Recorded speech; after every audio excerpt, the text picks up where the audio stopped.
হে কবর, আমার আত্মীয় আমার স্বজনদের সাথে তুমি কি করেছো বলো। তিনি বলতেন, আমার বন্ধুরা কোথায় কবর, আমার চাচারে কি করছো কবর, আমার বাপেরে কি করছো বলো, আমার জ্যাঠাতো ভাইরে কবর তুমি কি করেছো বলো, তোমার কাছে রেখে গেছিলাম, তোমার কবরে শোয়া গেছিলাম, আজ বলো তুমি কবর।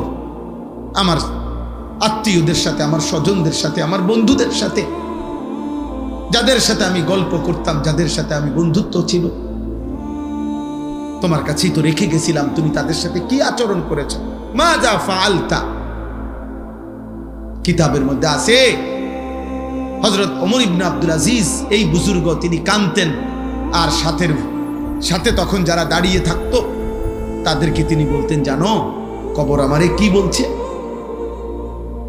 তো তারা বলতো, কি বলছে হযরত?